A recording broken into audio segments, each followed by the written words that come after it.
আজকে কষে দেখি 19-এর 11 দাগ থেকে শুরু করব। চলো শুরু করা যাক। কষে দেখি 19 11 দাগ। 11 দাগের অঙ্কটা কি বলেছে একবার পড়ে নিই। ওটাই বলেছে আমার বাবার বর্তমান বয়স আমার বয়সের 7 গুণ। 10 বছর পরে বাবার বয়স আমার বয়সের 3 গুণ হবে। আমারও বাবার বর্তমান বয়স লিখি। তো প্রথমেই ধরি আমার বয়স x বছর। ধরি আমার বয়স x বছর। তাহলে বাবার বয়স কত হবে? তাহলে বাবার বয়স আমার বয়সের 7 গুণ, তো বাবার বয়স 7x বছর হয়ে গেল। তারপর বলেছে 10 বছর পরে আমার বয়স বাবার বয়সের 3 গুণ। তো আমরা এটিসি দিয়ে দিতে পারি, মানে প্রশ্নানুসারে শর্তানুসারে যা দেবে। আমার বয়স 10 বছর পরে কত হবে? x যোগ 10। বলছে 10 বছর পরে বাবার বয়স আমার বয়সের 3 গুণ হবে। এই যে আমার বয়সের 3 গুণ হয়ে যাবে। তো বাবার এখন বয়স কত? 7x। 10 বছর পরে বাবার বয়স কত হবে? +10। সমীকরণ পাতানো হয়ে গেল। সমাধান করি। 3x + 30 = 7x + 10। তো বা 30, 10টাকে এদিকে নিয়ে আসলাম, -10 = 7x - 3x। বা 30 থেকে 10 বিয়োগ করলে 20, 7x থেকে 3x বিয়োগ করলে 4x।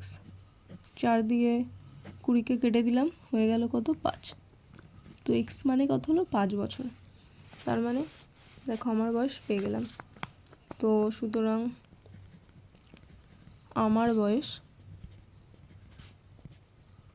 5 বছর। বাবার বয়স, এটা কিন্তু বর্তমান বয়স, ঠিক আছে? বাবার বয়স বর্তমানে 7 গুণ 5 = 35 বছর। 11 দাগ কমপ্লিট। তো এবার 12 দাগ করা যাক। 12 দাগের অঙ্কটা কি বলেছে? 12 দাগ ইম্পর্টেন্ট অঙ্ক। 11 দাগও ইম্পর্টেন্ট ছিল। 12 দাগ বলেছে আমার মামা 1000 টাকার একটি চেক ব্যাংক থেকে ভাঙালেন। তিনি কয়েকটি 5 টাকার নোট ও কয়েকটি 10 টাকার নোট পেলেন। যদি মামা মোট 137টি নোট পেয়ে থাকেন তাহলে কতগুলি 5 টাকার নোট পেলেন লিখি। তো ধরি 5 টাকার নোট xটি, তাহলে 10 টাকার নোট কত হবে? 137 বিয়োগ x হলো। তারপরে এবার এটিসি দিয়ে দিতে পারি। দেখো একটা জিনিস মনে রাখবে যে 5 টাকার নোটের সাথে 5 গুণ করব, x গুণ 5 যোগ 10 টাকার নোটের সাথে 10 গুণ করব।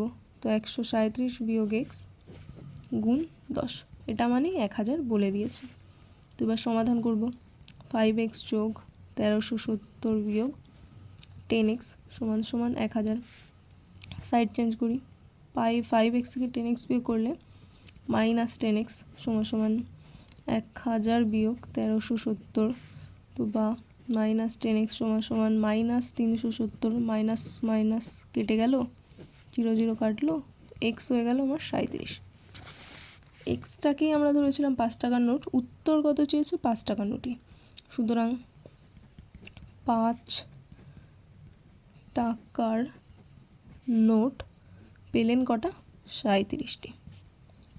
খুব সহজ অঙ্ক, কিন্তু ইম্পর্টেন্ট। 12 দাগ পরীক্ষায় আসার মতন একটা অঙ্ক।